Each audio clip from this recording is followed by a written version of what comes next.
चलिए, आप लोग सिलेबस देखे हो, रखे हो सिलेबस आप लोग? सिलेबस रखिएगा। जीव विज्ञान, कौन सा विज्ञान? जीव विज्ञान।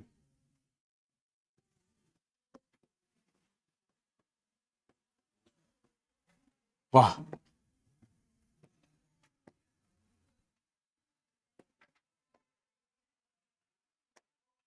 चलिए सिलेबस निकालिए, देख लीजिए एक बार।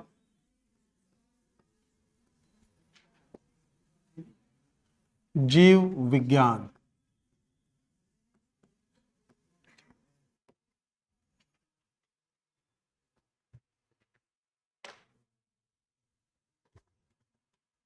देखिए जीव विज्ञान में हमारा जो सिलेबस दिया है उसमें लिखा है जीवों का वर्गीकरण। सबसे पहला जीवों का, ठीक, वर्गीकरण, क्लासिफिकेशन ऑफ लिविंग थिंग। ठीक, क्या लिखा है? क्लासिफिकेशन, ठीक, ऑफ लिविंग थिंग, जीवों का वर्गीकरण। तो हम यही चालू करते हैं जीवों के वर्गीकरण से। तो थोड़ा सा इंट्रोडक्शन देते, आज पहला क्लास है। ठीक, सिलेबस देखिए ये लिखा है ना, क्या वाले हैं? एसएसटी वाले हैं। कौन कौन वाले हैं एसएसटी वाले? एसएसटी साइंस जिनका नहीं है, ठीक, बाकी सब साइंस वाले हैं। तो कुछ तो करना होगा दया,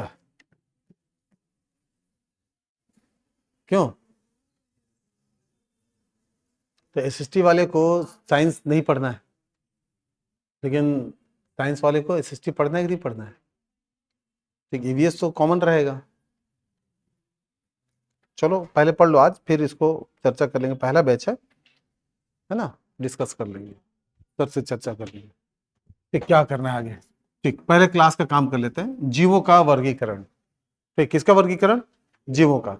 देखिए जीवों का वर्गीकरण के संबंध में थोड़ा सा इंट्रोडक्शन लेके चलते हैं कि जब पृथ्वी का निर्माण था, ठीक, पृथ्वी का निर्माण, पृथ्वी का निर्माण। तो जब पृथ्वी का निर्माण आप पढ़ोगे तो जब बिग बैंग हुआ, महाविस्फोट हुआ, तो जिससे क्या हुआ, बहुत सारे मलबे जो है वो पूरे क्या हो गए, पृथ्वी में फैल, मतलब पूरे ब्रह्मांड में फैल गए। जब वो आपस में टकराते गए, आपस में टकराते गए, उससे क्या बना, पृथ्वी सहित विभिन्न ग्रह बने। लेकिन ये जो ग्रह बना था, ठीक, सबसे पहले एकदम लाल गोले की तरह था, लाल तप्त था। ठीक, इसका मतलब लाल गोली की तरह। ठीक, जब धीरे से यही क्या हो गया, ठंडा हो गया, तो इतना ठंडा हो गया कि शीत युग आ गया। कौन सा युग आया? शीत युग, यानी कि पूरा बर्फ बन गया, शीत युग, समझिएगा इसको।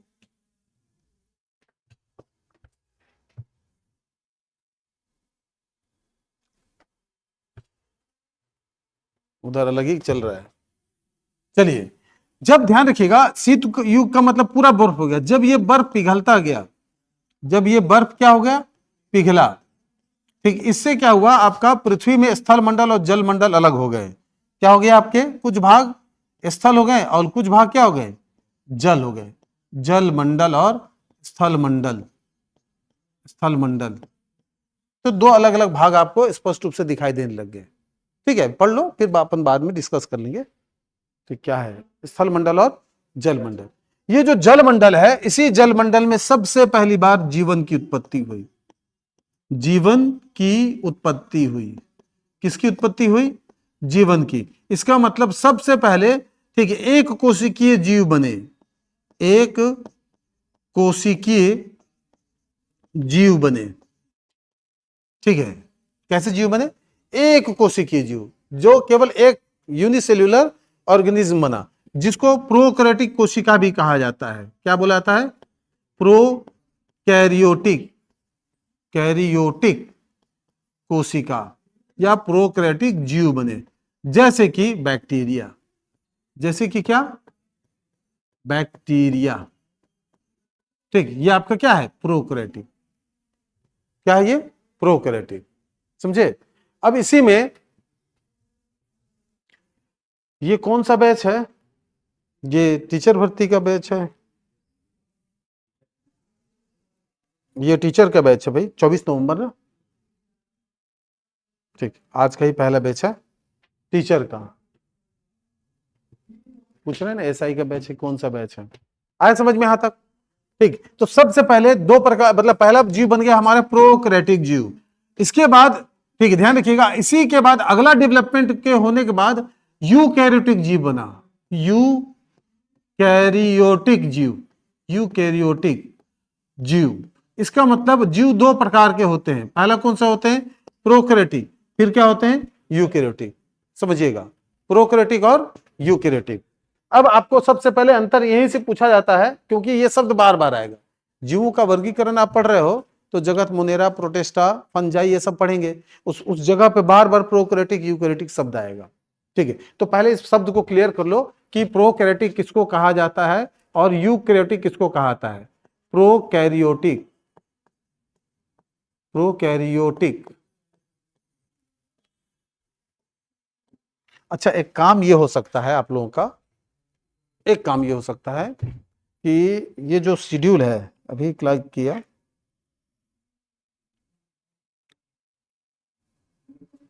क्योंकि राठौर सर मैं दोनों सेम सब्जेक्ट हम लोग का है इसमें, यहाँ पर साइंस और ईवीएस हम लोग दोनों लेते हैं। ठीक, जैसे अभी आपसे पहले 4 बैच में अभी ईवीएस पढ़ा के आ रहे हैं, 4 बैच में कंटिन्यू, आपका 5वां बैच है जिसमें बायो है। ठीक, तो उसी कंटिन्यू कर सकते हैं आपका सब, एक ये भी हो सकता है ना। ठीक है, और उनका साइंस वाला है तो वो साइंस ले सकते हैं। सब्जेक्ट को हम लोग क्या कर सकते हैं, चेंज कर सकते हैं, टीचर आगे पीछे हो जाएगा। ठीक, जिससे क्या होगा, आपका जो बैच है, लेकिन इसके बाद यार आपके बैच में तो बायो था ही यार मेरा 1 बजे से 2 बजे वाले में, हाँ तो था। ठीक, तो टीचर फिर वही रहेंगे ना, इसके बाद वो आएंगे, वो आके अपने ईवीएस लेंगे, फिर टीचर तो वही है। देखो म्यूचुअल है ना, प्रदीप सर सीडीपी पढ़ा चुके हैं।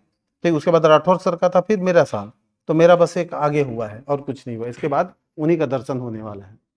ठीक है, चलिए, प्रोकैरियोटिक सेल, ध्यान रखिएगा, आराम से समझिए, प्रोकैरियोटिक, प्रोकैरियोटिक। अब यूकैरियोटिक, कैरियोटिक, और दूसरा क्या होता है, यूकैरियोटिक। यूकैरियोटिक क्या मतलब हो गया बताइए, प्रोकैरियोटिक और यूकैरियोटिक। चलिए बताइए, प्रोकैरियोटिक का मतलब होता है आदिम जीव, प्रो मतलब पहले, तो जीवन की उत्पत्ति के संबंध में जो सबसे पहला जीव बना, ठीक, जिसको कहा गया आदि जीव। ठीक, ध्यान रखिएगा, आदि जीव, प्रोकैरियोटिक, जिनका उत्पत्ति जो है सबसे पहले हुआ, उसी को क्या कहा गया, प्रोकैरियोटिक, आदि जीव, या आदिम जीव भी कहा गया है। ठीक है, जैसे कि आपका जीवाणु।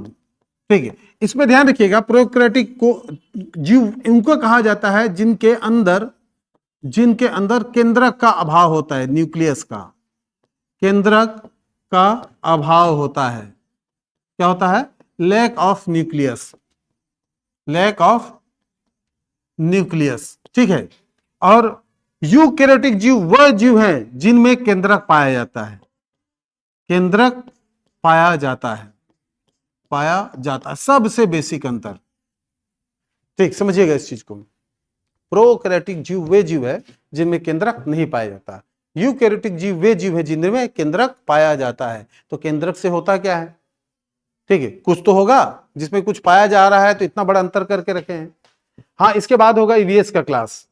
ठीक, क्लास आगे पीछे किया गया है। ठीक, अभी बायो चल रहा है, अभी चल रहा है बायो, इसके बाद बायो था, उसको एक क्लास आगे कर दिए हैं। ठीक, बायोलॉजी। ठीक है, इसके बाद होगा आपका ईवीएस, ईवीएस इन्वायरमेंट। ठीक है, समझिए, प्रोकैरियोटिक जीव वे जीव जिनमें केंद्रक का क्या पाया जाता है, अभाव, और यूकैरियोटिक जीव जिसमें क्या पाया जाता है, केंद्रक पाया जाता है। क्या पाया जाता है, केंद्रक। अब मैं 2 सेल बना रहा हूं, 2 जीव बना रहा हूं, उसको आप लोग ध्यान से आप भी बनाइए। ठीक, एक बनाइए आपको इस तरीके से, ठीक, एक ये जीव, और एक आपका इस तरीके से गोल मटोल ये, तो 2 जीव हो गए। ठीक, इस जीव में एक ऐसे पूंछ बना लीजिएगा। यहां पर ध्यान रखिएगा, इसमें जितने भी अंग हैं, इस तरीके से जितने भी अंग हैं, ठीक, जितने भी अंग हैं वो इस तरीके से सब तरफ फैले रहेंगे। क्या रहेंगे, फैले रहते, कोई केंद्रक नहीं है। लेकिन ध्यान रखिएगा, ठीक, ये जो यूकैरियोटिक कोशिका है इसमें एक विशेष रूप से इसे केंद्रक पाया जाता है, न्यूक्लियस पाया जाता है, जिसके अंदर इस तरीके से केंद्रिका पाया जाएगा, न्यूक्लियस के अंदर न्यूक्लियोल्स पाया जाएगा, और इसमें पतले पतले धागे जैसे क्रोमेटिन जाल पाया जाएगा, जिसमें डीएनए रहते हैं। क्या रहते हैं? डीएनए। इसका मतलब यूकैरियोटिक एक सुसंगठित कोशिका है, सुसंगठित वेल डेवलप्ड क्या है, एक सेल है, जिसमें सेल के कुछ विशेष पार्ट एक विशेष हिस्से में पाए जाते हैं। आप घर में पैसा कहीं भी रख देते हो क्या? यहाँ रख दिए, वहां दिखा, वहां रख दिए, वहां रख दिए, टेबल के ऊपर, अलमारी में या ड्रॉ में रखते हैं, विशेष अंग। ठीक है, लेकिन अगर मान लो जिस समय कुछ इस तरीके से विशेष व्यवस्था नहीं थी, उसको सामान्य जगह पे रखते थे। तो कहने का मतलब है प्रोकैरियोटिक कोशिका वे कोशिकाएं हैं जिनमें कोशिका के अंग, जिनमें कोशिका के अंग, ठीक, पूरे कोशिका में, पूरे कोशिका द्रव में, कोशिका द्रव्य में फैले रहते हैं। लिखते चलिए, फैले रहते हैं। ठीक, समझे? ये कोशिका द्रव्य है। ये क्या आपका? कोशिका द्रव्य, जिसको साइटोप्लाज्म कहा जाता है। ठीक, साइटोप्लाज्म। ठीक, इंग्लिश मीडियम वाले कोई? साइटोप्लाज्म कहा जाता है। ठीक है, कोशिका द्रव्य। यहां पर कोई विशेष अंग नहीं है और सब इसी कोशिका द्रव्य में फैले हैं, जितने भी अंग हैं। लेकिन यहां पर ध्यान रखिएगा, यहां पर, ठीक है, ये यूकैरियोटिक कोशिका है। ये कैसे कोशिका है? Eukaryotic, karyotic. इसमें जितने भी अंग हैं वो दो भाग में बटे हुए हैं। पहला भाग कौन सा है? केंद्रक के अंदर, ये केंद्रक है हमारा, ये हो गया हमारा केंद्रक, और केंद्रक के अंदर में केंद्रक द्रव्य पाया जाता है। ध्यान रखिएगा, केंद्रक द्रव, जिसको न्यूक्लियोप्लाज्म बोलते हैं। न्यूक्लियस के अंदर न्यूक्लियोप्लाज्म। इसमें दो अंग विशेष रूप से दिखाई दे रहे हैं। ये अंग है, ठीक है, इस अंग का नाम है, इसका नाम है केंद्रिका, केंद्रिका। ठीक, यानी न्यूक्लियस के अंदर न्यूक्लियोल्स, न्यूक्लियोल्स। और दूसरा ये जो धागा जैसे दिखाई दे रहा है, ये इसका नाम है क्रोमेटिन जाल, क्रोमेटिन नेट, क्रोमेटिन जाल। कौन सा जाल? क्रोमेटिन जाल। बनाते हुए चलिए, ठीक है। नहीं लाया पेज वेज, कुछ नहीं लाया? बाहर जाना था मतलब? क्लास नहीं अटेंड करोगे अभी? कैसे, क्या हो गया? ठीक है, जाइए। बताना था, फिर क्यों बैठे थे? अगर कुछ काम है, इसके बाद तो ईवीएस की क्लास होगी। साइंस वाले हो ना आप लोग? सुबह तो बताओ ना जी, समस्याएं को बता दिया करो, समस्या से पीड़ित होकर मत बैठा रहो। ठीक है, आया समझ में? ठीक, अब आ जाओ, यहां पर लिख लो प्रोकैरियोटिक कोशिका, प्रोकैरियोटिक। ठीक, प्रोकैरियोटिक कोशिका वह कोशिका जिसमें जितने भी कोशिका अंग है पूरे साइटोप्लाज्म में फैले होते हैं। लेकिन यूकैरियोटिक कोशिका में ध्यान रखिएगा, ठीक, दो प्रकार के होते हैं। एक केंद्रक के अंदर केंद्रक द्रव्य, इसको कहेंगे कोशिका द्रव्य। ये हो गया आपका कोशिका द्रव्य, कोशिका द्रव्य, जिसको कहेंगे हम साइटोप्लाज्म, साइटोप्लाज्म। तो यहां पर दो हो गया, एक हो गया न्यूक्लियोप्लाज्म, एक हो गया साइटोप्लाज्म। ठीक है, और इसके वजह से दो अंग विशेष रूप से एक विशेष हिस्से में पाए जा रहे हैं। एक हो गया आपका केंद्रिका और एक हो गया क्रोमेटिन जाल। यही क्रोमेटिन जाल आगे जाकर डीएनए बनेगा। क्या बनेगा? डीएनए। अब ध्यान रखिएगा, इसके बाद कुछ और अंग हैं जो बाहर में पाए जाएंगे। जैसे इसी के बाउंड्री से ऐसे चिपका हुआ एक और अंग रहेगा, जिसका नाम है ईआर, इंडोप्लाज्मिक रेटिकुलम। ठीक, इसको शॉर्ट कर में बोलते हैं ER, endoplasmic, endoplasmic reticulum, reticulum. ठीक, ध्यान रखिए, हिंदी में बोलते हैं अंतः प्रद्रवी जालिका, जालिका। ठीक है, शॉर्टकट में बोलते हैं इसी को ई आर। ठीक है, क्या बोलते हैं? E R, endoplasmic reticulum. क्या बोलते हैं उसको? Endoplasmic reticulum. हिंदी में क्या बोलेंगे? ठीक, अंतः प्रद्रवी, अंतः, हाँ, अंतः अंतः प्रद्रवी जालिका। ठीक है, आया समझ में। इसके बाद एक और इस तरीके से अंग दिखेगा जिसको बोलेंगे हम लोग लाइजोसोम। लाइजोसोम। उसी तरीके से एक और अंग मिलेगा इस तरीके से, इसको कहा जाएगा माइटोकॉन्ड्रिया। क्या बोला जाएगा? माइटोकॉन्ड्रिया। ठीक, माइटोकॉन्ड्रिया, समझे। उसी तरीके से एक और यहां पर इस तरीके का एक जिग जैग दिखाई देगा, इसको गोल्गी बॉडी कहते हैं। हाँ, हिंदी में गोल्गी लिखेंगे इसको, गोल्गी बॉडी। ठीक है, तो इस तरीके से कुछ अंग ऐसे होते हैं जो केंद्रक के बाहर पाए जाते हैं और कुछ अंग केंद्रक के अंदर पाए जाते हैं।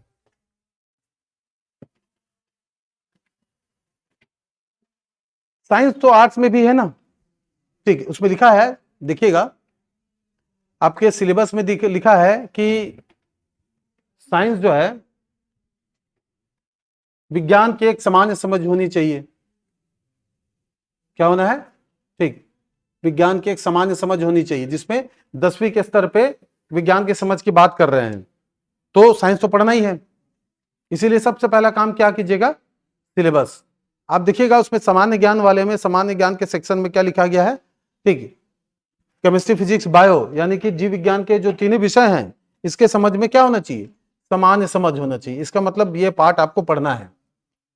क्या है? बस ये है कि जो आर्ट्स वाले उनमें नंबर कम आएगा और जो साइंस वाले उसमें नंबर ज्यादा आएगा, लेकिन पढ़ना तो है। पता नहीं कौन सा नंबर कहां से है। आप देखो सिलेबस रखे हो, ठीक है, सिलेबस रखा कीजिए, दोनों में है आपका। ठीक है, आप लोग को सामान्य ज्ञान एक आपका पोर्शन है, उसमें देखिए नीचे में सामान्य ज्ञान, उसमें लिखा गया है ठीक, विज्ञान यानी कि जीव विज्ञान, भौतिक विज्ञान की एक सामान्य समझ होनी चाहिए। इसका मतलब आपके सिलेबस में आर्ट्स वालों को भी पढ़ना है। किसको पढ़ना है? आर्ट्स वालों को भी पढ़ना है। ये आया समझ में? यहां तक आया समझ में? ठीक है, हमने केवल प्रोकैरियोटिक और यूकैरियोटिक कोशिका के एक समान रूप से बताया, सेल में पढ़ेंगे उसको स्पेसिफिक रूप से। बस ये है, प्रोकैरियोटिक कोशिकाओं के बारे में आप ये जान लीजिए कि ये वो कोशिका हैं जिनमें केंद्रक नहीं पाया जाता। यूकैरियोटिक कोशिका वे कोशिकाएं हैं जिनमें केंद्रक पाया जाता है, केंद्रक पाया जाता है। चलिए, यहां तक क्लियर है। अब आ जाइए जीवों का वर्गीकरण देख लेते हैं, जो आपके सिलेबस में दिया गया है। जीवों का वर्गीकरण, जीवों का एक वर्गीकरण, वर्गीकरण। ठीक, तो जीवों का वर्गीकरण करते हो नहीं करते हो? आप लोग करते हैं कि नहीं करते हैं? हम लोग हर एक चीज का वर्गीकरण करते हैं। ठीक, कैसे करते हो भाई वर्गीकरण? सामान्य का वर्गीकरण है। ठीक, करते हो कि नहीं करते? वर्गीकरण का मतलब हर एक चीज का वर्गीकरण करते हैं। जैसे कि हम गए, ठीक है, अगर हमने ये ब्लेजर है तो इसको बकायदा हैंगर में लगाएंगे और उसको हैंगर में टांगेंगे। और शर्ट है, मान लो इसका यूज हो चुका है, तो इसको अलमारी के ऊपर, अलमारी में या टेबल के ऊपर। दो फोन है, एक महंगा वाला और एक सस्ता वाला। महंगा वाला ऐसे जाके आप आराम से इज्जत से रखोगे आईफोन को, और जो सब बिस्तर पे, सोफा में जाता है कि नहीं जाता है? स्वभाव है आदमी का, क्या है वो? नेचर है। आप लोग को साइकोलॉजी भी पढ़ना है इसको, ठीक, साइकोलॉजी का भी वो पार्ट है। तो जीवों का वर्गीकरण का मतलब होता है, जीवों को उनके गुण के आधार पर सबसे पहले वर्गीकरण किसने किया था? तो सबसे पहले वर्गीकरण किया था, ठीक, अरस्तु ने किया था। किसने किया था? अरस्तु। ठीक, ध्यान रखिएगा, किसने किया था? अरस्तु। क्या वर्गीकरण किया था? ध्यान रखिएगा, इन्होंने दो वर्गीकरण बताए थे। पहला आधार बताया था, ठीक है, जंतु, और दूसरा बताया था पादप। क्या बताया था? जंतु और पादप। सबसे पहला वर्गीकरण वाले व्यक्ति थे अरस्तु। लेकिन इनका वर्गीकरण इन्होंने सीधे सीधे वर्गीकरण नहीं दिया था, समझिएगा, सीधे सीधे, ठीक है, इन्होंने वर्गीकरण प्रस्तुत नहीं किया था। वर्गीकरण, ठीक, प्रस्तुत नहीं किया था। ठीक, इसका कारण क्या है मैं बता रहा हूं, प्रस्तुत नहीं किया था। ठीक, इसको इसलिए यहां पर लिखा जा रहा है क्योंकि आपसे पूछा जाएगा कि सबसे पहली बार वर्गीकरण किसने किया और किसे वर्गीकरण का पिता कहा जाता है। ये दो अलग अलग क्वेश्चन है। अगर सबसे पहली वर्गीकरण मिलता है तो अरस्तु आएगा, लेकिन वर्गीकी के पिता, फादर ऑफ टैक्सोनॉमी, वो कौन आएंगे? Carolus Linnaeus. कौन आएगा? Carolus Linnaeus. इसीलिए आपको समझना है, ठीक है, अरस्तु ने सबसे पहले वर्गीकरण किया था, इनके किताब में ये वर्गीकरण मिला है। ठीक है, इन्होंने डायरेक्ट नहीं दिया है, इनडायरेक्ट दिया। जैसे कि मेंडल थे, मेंडल ने जेनेटिक्स के नियम थोड़ी दिया था यार, उन्होंने केवल, वो पादरी थे, चर्च में क्या थे, पादरी थे, मटर के पौधे लगाए और मटर के पौधे के ऑब्जर्वेशन किया कि क्या हो रहा है एक पीढ़ी में, फूल किस तरीके से, मटर के दाने किस तरीके से, और अपने ऑब्जर्वेशन को केवल लिख के रख दिया, खत्म हो गए, मर गए। उसके बाद में उसी जगह पे दो और पादरी आए, उन्होंने उसके रिसर्च को पढ़ा और उनको बुक के रूप में प्रकाशित किया, तब उनको फादर ऑफ जेनेटिक्स कहा जाता है, आनुवांशिकी के पिता। पहले खोज ऐसे ही होता था। ठीक है, तो अरस्तु ने प्रत्यक्ष अप्रत्यक्ष रूप से दिया था। जंतु को ध्यान रखिएगा, इन्होंने उनके रक्त के रंग के आधार पे बांटा है, रंग के आधार पे बांटा है, आधार पर वर्गीकरण किया है। कैसा वर्गीकरण? ठीक है, लाल रक्त, ठीक ध्यान रखिएगा, लाल रक्त वाले जीव, ठीक ध्यान रखिएगा, और दूसरा श्वेत रक्त वाले जीव। दो प्रकार के जीव बांटा था, एक लाल रक्त वाले जीव और एक श्वेत रक्त वाले जीव। इसका मतलब वह जीव, ठीक है, जिनसे लाल रक्त निकलता है, ठीक है, वे सभी क्या होंगे, लाल रक्त वाले जीव, जिसमें सबसे प्रमुख मैमल्स आ जाएंगे, मैमल्स आ जाएंगे। ठीक है, मैमल्स में आपका मनुष्य आ गया, मनुष्य आ गया, ठीक है, पशु पक्षी आ गए, पशु पक्षी आ गए। ठीक, मैमल्स में वर्गीकरण में ये दो आएंगे ना, वे जो अंडे नहीं देते हैं, बच्चे देते हैं, मैमल्स के अलावा, ठीक, पक्षी भी इसमें आते हैं। लाल रक्त कणिका वाले जितने भी आपको लाल रक्त वाले हैं, ठीक, मैंने एक वर्गीकरण मैमल्स दिखाया, केवल मैमल्स नहीं है, पक्षी भी हैं। ठीक है, इसका मतलब वे जीव, ठीक, जो क्या करते हैं, जिनके अंदर लाल रक्त पाया जाता है। ठीक है, श्वेत रक्त किसमें पाया जाता है? प्रमुख रूप से कीटों में श्वेत रक्त पाया जाता है, कीटों में। ठीक है, जैसे कि ग्रास ऊपर, इसका मतलब क्या बोलते हैं ग्रास ऊपर को? टिड्डा। क्या बोलते हैं अपन? टिड्डा। ठीक, अब टिड्डा को देखे हो कभी? टिड्डा को ऑपरेशन किए हो? नहीं किए हो? क्यों नहीं किए हो? क्योंकि थोड़ा सा एक जमाने में थोड़ा सा 5-7 साल का हम लोग का डिफरेंस हो गया है। एक समय था जब लाइट कट जाती थी और रात में कैंडल में, लैंप में पढ़ना पड़ता था। उसके बाद में इमरजेंसी लाइट का विकास हुआ, लेकिन कैंडल में पढ़े हैं जो ना, अब जैसे पढ़ रहे हो, वहां क्या आ गया? टिड्डा हो गया, उसका WBC है कि RBC है, यही तो चलता था। ठीक, ऐसे भाई बहन बैठे हैं, ठीक, 2 भाई 2 बहन हम लोग होते थे, 4 ऐसे पकड़ लिए और ऐसे करके फेंक दिए दूसरे की तरफ, ऐसे ही तो करते थे। तो वो आपका कौन सा मिल गया? श्वेत रक्त। जितने कीट है वो किस में आ जाएंगे? श्वेत रक्त में आ जाएंगे। तो आपसे ये प्रश्न पूछा जाता है, रक्त के आधार पर वर्गीकरण किसके द्वारा किया गया? तो किसके द्वारा किया गया? ठीक, अरस्तु के द्वारा किया गया। पादप को इन्होंने 3 प्रकार से इन्होंने बांटा था। ठीक, ध्यान रखिएगा, पादप को इन्होंने वर्गीकरण 3 प्रकार का कहा था, आकार के आधार पे। किसके आधार पे? आकार के। ठीक है, सबसे छोटा होता है आपका कौन सा? सर्ब, हर्ब होता है पहले, हर्ब, इसका मतलब शाक। ठीक, क्या? शाक। हर्ब के बाद सर्ब, सर्ब मतलब झाड़ी, और तीसरा होता है ट्री, ट्री मतलब वृक्ष। ठीक, समझिएगा, शाक का मतलब होता है वे जो पत्तेदार होते हैं, जिनमें स्पष्ट रूप से तना नहीं पाया जाता है। ठीक, हाँ भाई, कैरोलस लीनियस, जिनमें स्पष्ट रूप से तना नहीं पाया जाता है। ठीक है, वे सभी किस में आएंगे? शाक वाले आएंगे, शाक में आएंगे। जैसे कि आप सामान्य रूप से देख लेना, पालक एक शाक है। ठीक है, उसके बाद अन्य झाड़ी किस में आएगा? झाड़ी का मतलब होता है जिसमें तने पाए जाते हैं स्पष्ट रूप से, जैसे कि गुलाब, जैसे कि क्या? गुलाब। ठीक, गुलाब। उसके बाद वृक्ष। ठीक है, वृक्ष में जैसे कि नीम का पेड़, आम का पेड़, नीम का पेड़ और आम का पेड़। तो ये वर्गीकरण इतना बेसिक है कि इसको सामान्य रूप से आप समझ सकते हैं, सामान्य रूप से समझ सकते हो, एकदम स्पेसिफिक नहीं है क्या? आप एक को, शाक को झाड़ी से अलग करने में बहुत समस्या है क्या? झाड़ी से वृक्ष को अलग करने में बहुत समस्या है क्या? तो आपका झाड़ी ज्यादा से ज्यादा 5 फीट 6 फीट के तक जाएगा, कितने फीट तक जाएगा? ठीक, इसमें तने पाए जाते हैं, लेकिन तने का आकार बहुत मोटा नहीं होता, पतला होता है तना। गुलाब का झाड़ एक निश्चित है, जो भी फूल वर्ग के जितने प्लांट है, ठीक है, वो एक निश्चित आकार पे जाके क्या होते हैं, रुक जाते हैं। लेकिन नीम का पेड़ और आम का पेड़, साइकस का पेड़, साइकस तो विश्व का सबसे बड़ा ठीक पेड़ है, जो 100 मीटर से ऊपर जा चुका है, 100 मीटर से ऊपर 120 मीटर तक। विश्व का सबसे बड़ा पेड़ साइकस का है, ठीक, सबसे बड़ा पेड़ है, तो 120 मीटर तक जा चुका है। और 100 मीटर का दौड़ आप लोग दौड़े होंगे, तो सोच लो 100 मीटर का दौड़ कितना है, प्लस उसमें 20 मीटर और जोड़ लीजिए, तो 120 मीटर तक अधिकतर गया है।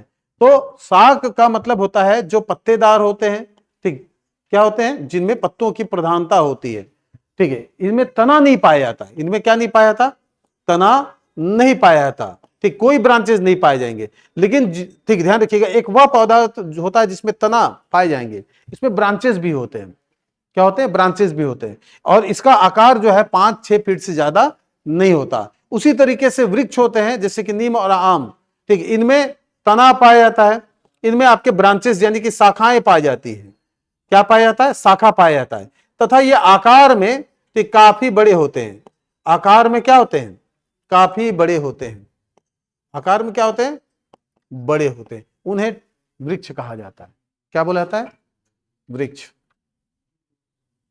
ठीक है, आए समझ में।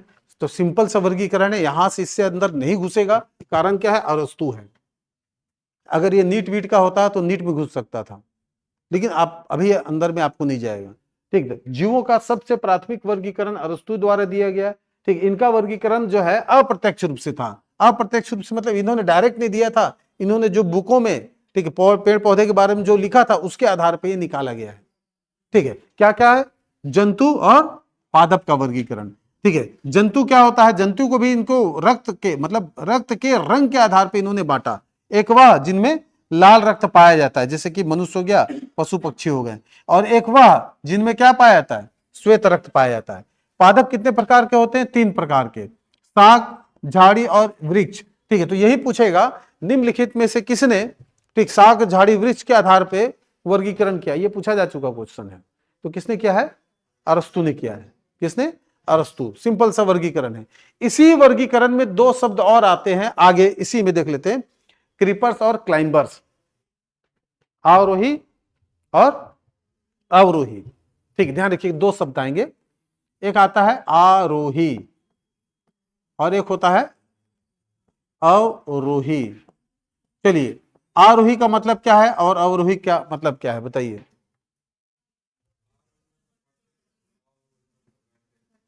ये तो ठीक है, लेकिन पौधे में क्या,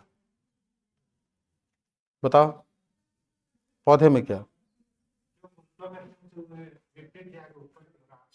वो क्या होगा, आरोही, बिल्कुल सही, ठीक।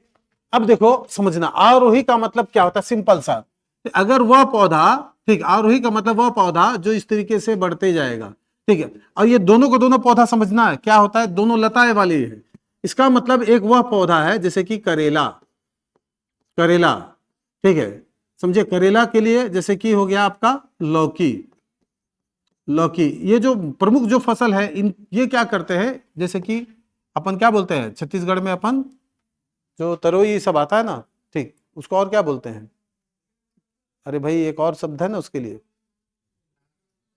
नार नहीं, नार तो नार हो गया, सब्जी की बात कर रहे हैं, हिंदी में क्या बोलते हैं, तोरई को क्या बोलते हैं, घिया बोलते हैं, ठीक, घिया, घिया मतलब आपके नेशनल स्तर पे जाओगे, ठीक है। इसका मतलब जो हम लोग तोरई बोलते हैं जो छत्तीसगढ़ी में, ये क्या होते हैं, ये अक्सर आप देखना, ठीक, ये पौधे जो है प्लांट जमीन से निकलेंगे और किसी न किसी वृक्ष के सहारे, ठीक, किसी न किसी पौधे के सहारे ये क्या होते हैं, डेवलप होते हैं, ये सहारा लेके क्या करते हैं, इस तरीके से बढ़ते हैं। ये आपका क्या है, आरोही है, ठीक है। अवरोही वो होते हैं जो हॉरिजॉन्टल डेवलपमेंट करता है, ठीक, हॉरिजॉन्टल, ये हो गया आपका वर्टिकल।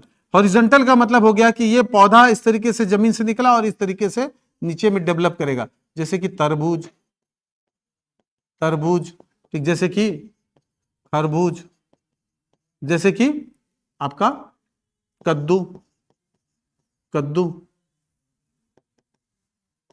जैसे कि कद्दू, पंपकिन, पंपकिन। ठीक है, इसमें ध्यान रखिएगा, इसमें आपका खीरा आ जाएगा। क्या आ जाएगा? खीरा। तो ये भी वर्गीकरण है। ठीक है, क्रीपर्स और क्लाइंबर्स, इसको क्रीपर्स कहा जाता है। ये हो गया क्रीपर, क्रीपर। ये हो गया आपका क्लाइंबर, क्लाइंबर। जैसे माउंटेन में क्लाइंब करो, चढ़ो, तो क्लाइंबर यानी चढ़ना, यानी वे लते वाली फसलें, ठीक है, जो किसी अन्य पौधों पे, ठीक, क्या करती है? चढ़ती है, गुरुत्वाकर्षण के विपरीत। ठीक, इसी को कहा जाता है आपका क्या? आरोही यानी क्लाइंबर। एक होता है क्रीपर। ठीक है, इंग्लिश वर्ड को भी ध्यान दीजिएगा, क्रीपर, अवरोही, जो हॉरिजॉन्टली क्या करती है? डेवलप करती है। ठीक, ये हो गया आपका वर्टिकल, ये हो गया हॉरिजॉन्टल। तो इसमें आ गया आपका क्या? कद्दू, तरबूज और, ठीक, खरबूज और तरबूज। एग्जाम्पल पूछा जाता है, निम्नलिखित में से कौन क्या है। अब उसके बाद कुछ भी वो उठा के पूछ सकता है ना, किसी भी प्रकार के फसल को निकाल के ले आएगा, वो आपसे पूछ लेगा निम्नलिखित में से दोनों क्या है, क्योंकि आपके सिलेबस में लिखा हुआ है ये। ठीक, क्रीपर्स और क्लाइंबर्स। ठीक है, तो आरोही का मतलब होता है, ठीक, वे लता युक्त, लता युक्त पादप जो किसी अन्य के सहारे सहारे वृद्धि करते हैं, वृद्धि करते हैं, क्या कहलाते हैं? आरोही कहलाते हैं, कहलाते हैं। ठीक है, जैसे, जैसे करके इसको लिख लीजिएगा, जैसे करेला, लौकी, तरोई, ठीक, और आपके जितने भी लता युक्त फसल है, जैसे कि बताओ जी, छत्तीसगढ़ी में अपन बोलते हैं ना कुंदरू, और क्या हो गया? खेक्सा। हाँ, ये बिल्कुल वो आपका, उसका अलग नाम है खेक्सा का। ठीक, वो जंगली पादप है, कुंदरू भी जंगली पादप है। जो खेक्सा आप लोग बोलते हैं ना, ठीक, लिख लो, कोई दिक्कत नहीं है, खेक्सा। अब खेक्सा बोलते हैं कि खेक्सा बोलते हैं, देख लो, खेक्सा। ठीक, समझे? इसका मतलब वे पौधे जो किसी अन्य पौधे के सहारे क्या होते हैं? चढ़ते हैं। ठीक है, क्रेपर्स वो हो गया, ठीक, जो हॉरिजॉन्टली डेवलप करेंगे, जैसे कि आपका कद्दू, तरबूज और खरबूज। इसमें और याद करो, जमीन में फैलने वाले फसल, ये जमीन पे होते हैं, ध्यान रखिएगा। ये वे फसल है, ये वे फसल है जो जमीन में फैलते हैं, फैलते हैं। ठीक, इन्हें वृद्धि के लिए, वृद्धि के लिए किसी किसी सहारे की आवश्यकता नहीं होती, किसी सहारे की आवश्यकता नहीं होती, नहीं होती, नहीं होती। ठीक, सिंपल सा वर्गीकरण, लेकिन एक क्वेश्चन आपको आगे पीछे कर सकता है, ध्यान रखना। सिलेबस में एक वर्ड लिख दिया गया है, मतलब समझना है, ऑब्जर्व करना है। ठीक है, होता क्या है, एग्जाम में तनाव रहता है, प्रेशर रहता है, और उस बीच में आपको सिंपल सिंपल सा क्वेश्चन गलत निकल जाता है। एक गलत किए तो सैकड़ों नीचे पीछे फेंकाए आप। समझना, परफेक्शन मायने रखेगा। आपका क्या मायने रखेगा? आपका परफेक्शन। पढ़ रहे हैं सब, लेकिन कौन कितना ठहर के पढ़ रहा है, क्योंकि आपको जब बैठोगे तो वहां से डेटा को एक्सेस भी करना है। कई लोग होते हैं एकदम फटाफट फटाफट फटाफट 1 घंटे में 5 पेज ठीक आगे निकल गए। नहीं पढ़ना, वैसे ठहर के पढ़ना है। आप पढ़ रहे हो, सोचते हुए पढ़ो, अच्छा ये ऐसा होता है, ये ऐसा है भाई, ऑब्जर्व करो। ठीक, विजुअलाइज करो। विजुअलाइज मतलब सोचो, ठीक है, चीजों को, तो वो चीज दिमाग में स्थायी होगा। जब एग्जाम में आएगा और घुमा के पूछेगा, ठीक, क्या करेगा? जब घुमा के पूछेगा तो जब डाटा को आप एक्सेस करोगे तो आपने उसको थिंक किया ही नहीं है। जब थिंक नहीं किया है तो आपका उस मस्तिष्क में आप उसको निकाल नहीं पाओगे उस जगह से। कॉन्शियस माइंड अनकॉन्शियस माइंड नहीं होता है। तो आपको कॉन्शियस माइंड में तभी जाएगा जब आप उसको कॉन्शियसली उसके बारे में थिंक किए रहोगे। जैसे कि आप घर से लेकर यहाँ तक आए, कितने लोगों का चेहरा आपको याद है? बताओ, कॉन्शियसली किसी को आपने नहीं देखा है? देखा है? ठीक है, या एक आध दोस्त दिख गया होगा, जा रहा है, वो भी जा रहा है क्लास, ये भी जा रहा है, ठीक है, लेकिन बाकी लोगों को आपने विशेष रूप से नहीं देखा है, क्योंकि हजारों लोग को देखने मतलब आपके सामने में हजारों डेटा गुजर जाएगा, लेकिन वो डेटा दिमाग में तब बैठेगा जब आप उस पर ध्यान दो। और आप लोगों को पढ़ने, आप लोग खुद पढ़ना है भाई, बीएड डीएड में सब पढ़े होगे। Pin point method, pin pin ऐसे करके बच्चों को नहीं बोलते ऐसे, ऐसे पढ़ो, इसलिए बोला जाता है कि उस शब्द पे आपको क्या देना है, विशेष ध्यान देना है। तो ये दो शब्द हो गया हमारे, ठीक, क्या आपके आरोही और अवरोही, आरोही और अवरोही। इसके बाद आ जाइए अगला वर्गीकरण देख लेते हैं। अगला वर्गीकरण दिया है ठीक कैरोलस लीनियस ने। किसने दिया है? कैरोलस लीनियस ने, ठीक, लीनियस, ठीक। इनका वर्गीकरण वही था, लेकिन इनका आधार वैज्ञानिक था, ध्यान रखिएगा, ठीक है। इन्होंने भी पूरे जगत को, पूरे पृथ्वी को या जितने जीव हैं इनको, ठीक है, पादप जगत, पादप जगत, प्लांट किंगडम, प्लांट किंगडम, और दूसरा जंतु जगत में बांटा है, जंतु जगत में बांटा है, जंतु जगत में बांटा है, ठीक, ध्यान रखिएगा कैरोलस लीनियस ने, ठीक। एनिमेलिया, एनिमेलिया, ठीक, प्लांटिया और एनिमेलिया, प्लांटिया और एनिमेलिया, किसने?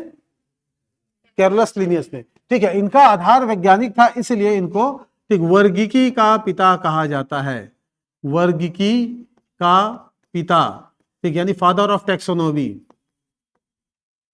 फादर ऑफ टैक्सोनॉमी, ठीक। अर्थात विज्ञान की वह शाखा जिसके अंतर्गत हम वर्गीकी का यानी वर्गीकरण के बारे में अध्ययन करते हैं, उसी को क्या कहा जाता है?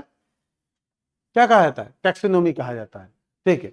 ये हो गया हमारा क्या, अब इसके अंदर जितने भी प्लांट है, जितने भी जंतु, उन सबको उन्होंने रख दिया, ठीक है। जैसे कि अब यहां एक एग्जांपल हम आपको बता रहे हैं, जैसे यहां पर आपने जंतु को रख दिया, जितने आपको जंतु दिखाई दे रहे हैं, ठीक है। यहां पर जितने भी आपने किसको रख दिया? पादप को रख दिया, प्लांट्स को रख दिया, ठीक है।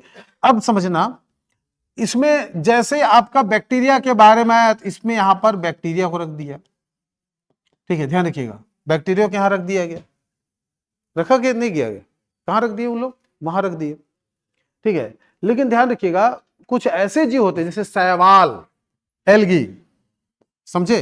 शैवाल, अच्छा शैवाल यहां नहीं है ना, शैवाल क्या है? प्लांट वाले, लेकिन ये कहां रखेंगे? अभी इसको क्लासिफाई इन्होंने नहीं किया। जब इन्होंने देखा ठीक कि केवल इन्होंने पादप और जंतु के बारे में वर्गीकरण किया, किसके बारे में? जंतु के बारे में, इसको हटाइए, तो इनका खामी यह था कि इसमें अन्य जो जीव होते हैं, ठीक, जो अन्य जो जीव है, इन अन्य जीवों को स्थान नहीं दिया गया, स्थान नहीं दिया गया, ठीक है। जैसे कि आपका कवक कहां जाएंगे? कवक, ठीक है, आपके फंगस कवक हो गया, फंजाई, ये कहां जाएंगे? आपके शैवाल कहां जाएंगे? एल्गी, शैवाल। तो इन जो जीव है, इन जीवों का वर्गीकरण अलग से नहीं हो पाया था, ये इसकी खामी थी। किसकी खामी थी? कैरोलस लीनियस के। इसके अंदर इन्होंने प्लांट में केवल प्लांट को रखा, एक तरफ जंतु को रखा, ठीक है, केवल दो ही प्रकार के बताए, ठीक है। लेकिन इसे बहुत सारे जीव थे जिनके आधार, जिनको इन्होंने क्लासिफाई नहीं कर पाया। किसने नहीं कर पाया? ठीक, कैरोलस लीनियस ने। और इसको आगे जाके, ठीक है, किसने किया क्लासिफाई? Whittaker, R.H. विटेकर, ठीक है, ध्यान रखिए, किसने? R.H. विटेकर। तो कैरोलस लीनियस ने केवल पादप जगत और जंतु जगत की बात किया था, आगे जाके R.H. विटेकर ने, ठीक है, ध्यान रखिएगा, R.H. विटेकर, विटेकर, ठीक, हाँ में वह लिखा जाता है, ध्यान रखिएगा, विटेकर। इन्होंने 5 जगत वर्गीकरण दिया, 5 जगत वर्गीकरण, वर्गीकरण, 5 किंगडम क्लासिफिकेशन। पीछे में आप लिख लो, ये 2 किंगडम क्लासिफिकेशन, द्विजगत वर्गीकरण, द्विजगत वर्गीकरण है, ठीक, 2 किंगडम क्लासिफिकेशन, 2 किंगडम क्लासिफिकेशन, ठीक है, ये द्विजगत वर्गीकरण है। वहीं पर यहां पर इन्होंने क्या कहा? 5 जगत वर्गीकरण, 5 किंगडम क्लासिफिकेशन। कितना? 5 जगत।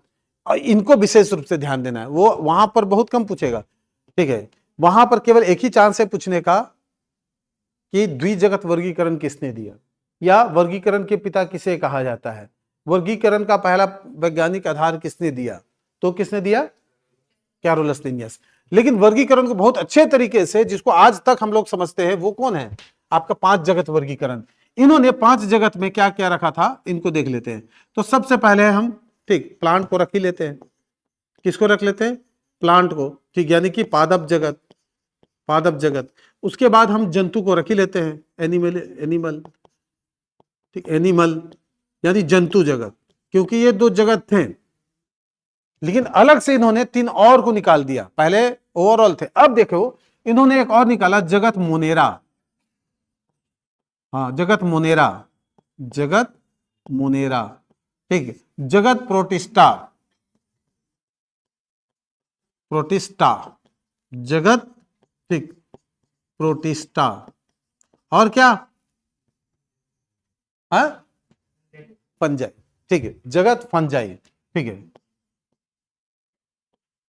फंजाई। फंजाई का मतलब कवक, समझना इस चीज, ठीक है। अब ध्यान रखिएगा, पादप जगत और जंतु जगत, अब पादप जगत को, जंतु जगत को और आगे हम क्लासिफाई करेंगे, जैसे आवृत बीजी, अनावृत बीजी, ठीक है। जंतु जगत को कशेरुकु, अकशेरुकु, इस तरीके से आगे क्लासिफाई करेंगे। जैसे पादप है, पादप जो है आवृत बीजी होते हैं, ठीक, आवृत बीजी, आवृत बीजी, ठीक है, और अनावृत बीजी, एंजियोस्पर्म और जिम्नोस्पर्म, अनावृत बीजी। उसी तरीके से जंतु कशेरुकु, अकशेरुकु, वर्टिब्रेट्स और नॉन वर्टिब्रेट्स होते हैं, ठीक, कशेरुकी और अकशेरुकी, वर्टिब्रेट्स और नॉन वर्टिब्रेट्स, आगे क्लासिफाई करेंगे, ठीक है। तो पादप जगत में ध्यान रखिएगा, पादप जगत में कई अलग अलग आधार है। एक आधार मैंने आपको बताया, आवृत बीजी और अनावृत बीजी। इसका मतलब क्या है, वे जिनके बीज जो है एक खोल में रहते हैं वो आवृत बीजी, और जो ओपन होते हैं, नग्न होते हैं, जिसको नग्न बीजी भी कहा जाता है, वो अनावृत बीजी है, नग्न बीजी भी बोला जाता है। क्या बोला जाता है, नग्न बीजी। उसी तरीके से कशेरुकी, वर्टिब्रेट्स, अर्थात जिनमें, ठीक है, रीढ़ की हड्डी पाई जाती है, वर्टिब्रेट, जिनमें रीढ़ की हड्डी पाई जाती है, और एक वह जिनमें रीढ़ की हड्डी नहीं पाई जाती, नॉन वर्टिब्रेट, ठीक है। इसको भी हम आगे समझाएंगे, अभी हम ओवरऑल देख लेते हैं। उसके बाद आया जगत मोनेरा। अब इसको समझना, ये तो बहुत डीप में पढ़ेंगे हम लोग, सबको पढ़ेंगे। जगत मोनेरा, जगत मोनेरा का मतलब होता है, ठीक, वे जीव जो एक कोशिकीय होते हैं, एक कोशिकीय होते हैं, और एक कोशिकीय वो भी प्रोकैरियोटिक,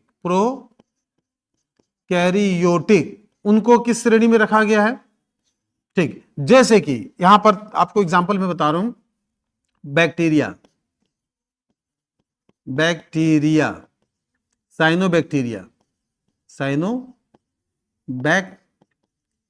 हिंदी में भी लिख लीजिएगा, और आपका blue green algae, blue green algae.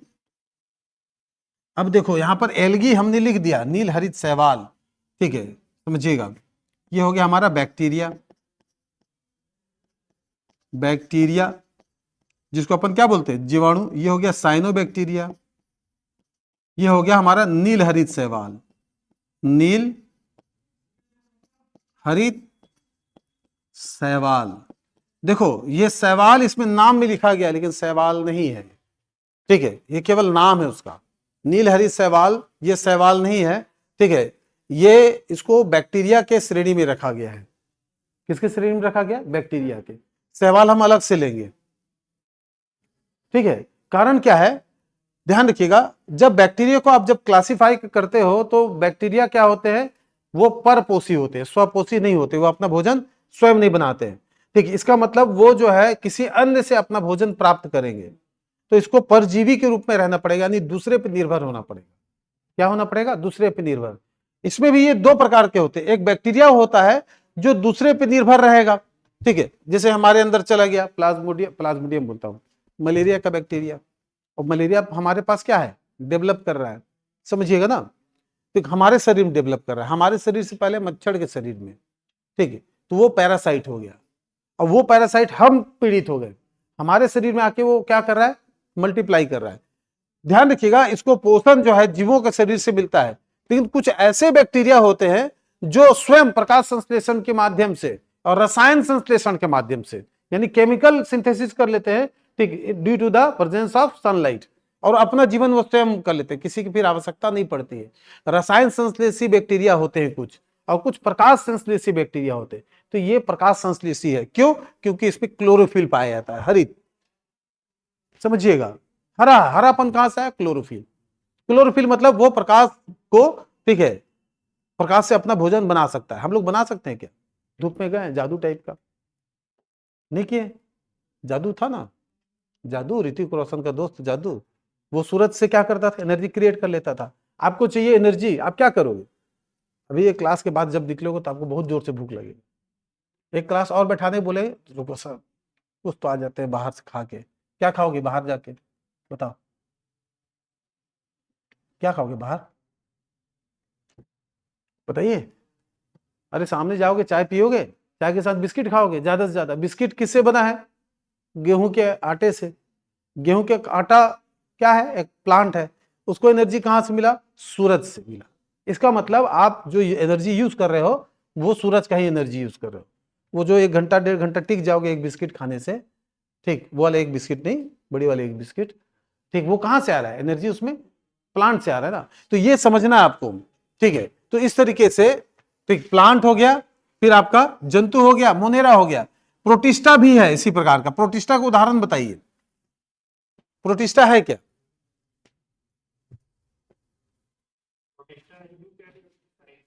ये यूकेरियोटिक है।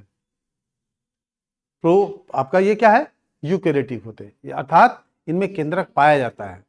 इसमें क्या पाया जाएगा, केंद्रक। उदाहरण बताइए। और यूग्लिना भी आ जाएगा, ठीक है। अर्थात प्रोटिस्टा जो है यूकेरियोटिक कोशिकाएं होती हैं, लिखिए, यूकेरियोटिक, कैरियोटिक, में इसको इंडिविजुअली और डिफाइन करेंगे हम लोग, यूकेरियोटिक होती हैं।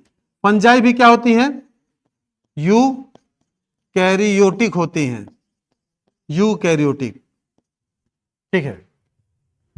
जैसे यूग्लिना बोले ना, तो यूग्लिना ये सब उसको अलग से क्लासिफाई कर लेंगे, ठीक है, इंडिविजुअली में, समझे। तो सबसे पहले ध्यान रखना, R.H. व्हिटेकर ने क्या दिया, 5 जगत वर्गीकरण दिया। पहला व्यक्ति का नाम है जिन्होंने वर्गीकरण को स्पष्ट रूप से बताया। इससे पहले था कैरोलस लिनियस, ठीक, कैरोलस लिनियस के बाद R.H. व्हिटेकर। कौन कौन सा हो गया, पादप जगत, ठीक, जंतु जगत, है ना, मोनेरा जगत, ठीक, प्रोटिस्टा जगत, है ना, और ठीक, फंजाई जगत। इससे ज्यादा अभी मत पढ़ो, ठीक। इसके उदाहरण सब आप अपन बाद में बताएं, क्योंकि ज्यादा दे देंगे तो पहले दिन क्या होगा, आराम से पहला दिन है, तो हम चाह रहे हैं कि आप क्या करो, वर्ड के प्रति थोड़ा एकोमोडेट कर लो, ठीक है। आगे जाके हम प्लांट को और डिफाइन करेंगे, ठीक है।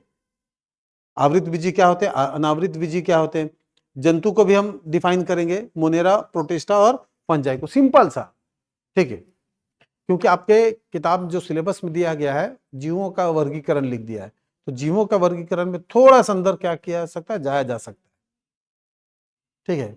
तो 5 जगत वर्गीकरण तो ऐसे बहुत कॉमन क्वेश्चन हो गया जी आजकल, उतना डीप में, मतलब उतना हल्का नहीं पूछ रहा है। इसका मतलब आपको एक क्वेश्चन को लाने के लिए कहां से आएगा, थोड़ा सा डीप में जाना ही पड़ेगा। इसका मतलब है कि जो पांचों देख रहे हैं, पांचों के डीप में जाएंगे, पांचों के डीप में जाएंगे तो पीछे सब कवर हो जाएगा। ये जो पीछे हम जो पढ़ रहे हैं ना, ठीक, यहाँ पर सब कवर हो जाएगा। और बहुत सारे आपको बैक्टीरिया, वायरस, वायरस नहीं है इसमें, वायरस को इसमें नहीं रखा गया है। क्यों नहीं रखा गया है बताइए, वायरस को, ठीक, वायरस, इसका खोज एंटोन वैन ल्यूवेनहॉक ने किया था, ठीक, टीएमवी में, tobacco mosaic virus, Anton van Leeuwenhoek ने किया था, ठीक, सबसे पहला वायरस का खोज, ठीक है, जो कि तंबाकू में एक बीमारी पैदा करता है, टोबैको मोजेक बीमारी, टीएमवी, ठीक है। जो वायरस होता है, वायरस को हिंदी में हम क्या कहते हैं, विषाणु, ध्यान रखिएगा, विषाणु। ये जीव और अजीव के बीच की कड़ी है, ये जीव और अजीव के बीच की कड़ी है, ये बीच की कड़ी है। इसका मतलब ये ठीक है, सैकड़ों साल तक, मतलब आपके प्रकृति में इसी तरीके से पड़ा हो सकता है मृत अवस्था में। जैसे उसको अनुकूल दशा मिलेगी, नमी मिलेगा, तापमान मिलेगा, वो क्या हो जाएगा, जिंदा हो जाएगा। क्या हो जाएगा, जिंदा। इसीलिए इसको क्या लिखा गया, जीव और अजीव के बीच की कड़ी। ये पांचों जगत में नहीं रखा गया है, अलग ही रखा गया है। ठीक, सोचो, इसके लिए एक अलग क्लासिफिकेशन है, अलग मतलब विषाणु की श्रेणी में नहीं रखा गया है। जीव में रखोगे तो तुम मृत अवस्था में पाओ, पाउडर के रूप में पाया जाता है। ठीक, सस्पेंशन अवस्था में यानी निलंबित अवस्था में वायुमंडल में पाया जाएगा। किसी माध्यम से वो हमारे अंदर में चले जाए तो वो क्या होगा, बीमारी पैदा कर देगा। तो इसको भी हमको पढ़ना है, वायरस के बारे में। किसके बारे में, वायरस के बारे में। चलिए 2 मिनट में इसको एक बार रिवाइज कर लेते हैं। देखो पढ़ना तो सबको है, तो पढ़िए।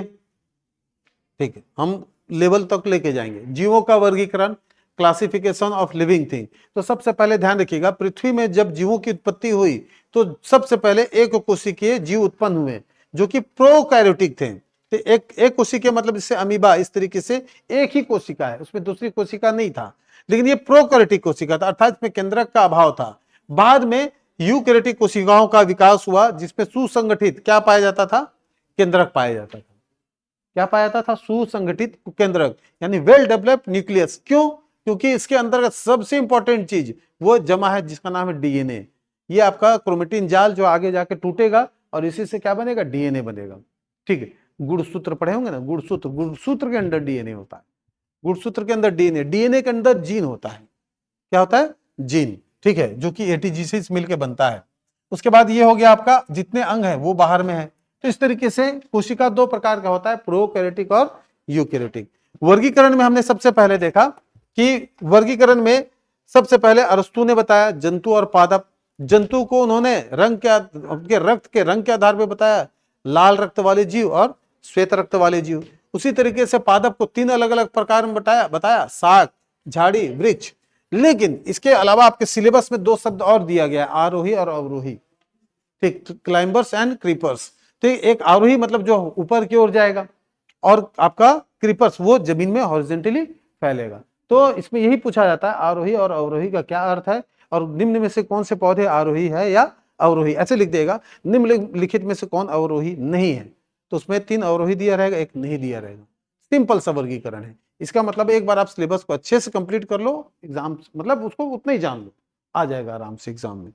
उसके बाद 2 जगत वर्गीकरण दिया था आपका कैरोलस लिनियस ने। ठीक है, इनका जगत का वर्गीकरण वैज्ञानिक था, इसलिए इसको वर्गीकरण का पिता कहा गया है। इनके जगत का वर्गीकरण में 2 प्रमुख जगत थे, प्लांट किंगडम और एनिमल किंगडम। अलग अंदर में है, जिसको हम लोग किस में पढ़ेंगे, बाद में पढ़ेंगे। ठीक है, अब यहां पर ध्यान दीजिएगा, आर.एच. व्हिटेकर ने 5 जगत वर्गीकरण दिया। 5 जगत वर्गीकरण में इन्होंने पादप जंतु के अलावा मोनेरा जगत, प्रोटिस्टा जगत और कवक जगत को इन्होंने बताया था। ठीक, तो इंडिविजुअली हम ठीक मोनेरा को अलग से देखेंगे, प्रोटिस्टा को अलग देखेंगे, ठीक, और कवक को अलग से देखेंगे। तो जो नॉन साइंस बैकग्राउंड वाले हैं वो थोड़ा सा वर्ड के प्रति सचेत हो जाइए। नंबर कम नंबर का आएगा, लेकिन आएगा। क्या होगा, आएगा, बच के निकलना नहीं है। ठीक है, कम नंबर का आएगा लेकिन आएगा, लेकिन कहां से आएगा, कैसे आएगा, ये बताया नहीं जा सकता, इसलिए पढ़ना जरूरी है। क्यों, ऐसा ही तो होता है ना। चलिए, तो कल आइएगा, कल हम इसी को और क्लासिफाई करेंगे, एक बार रिवाइज करेंगे। ठीक है, फिर क्या करेंगे, इसी को और आगे क्लासिफाई करेंगे, किस तरीके से प्लांट को किस तरीके से बांटा गया है, जंतु को, मोनेरा को, प्रोटिस्टा को और कवक को। ठीक है।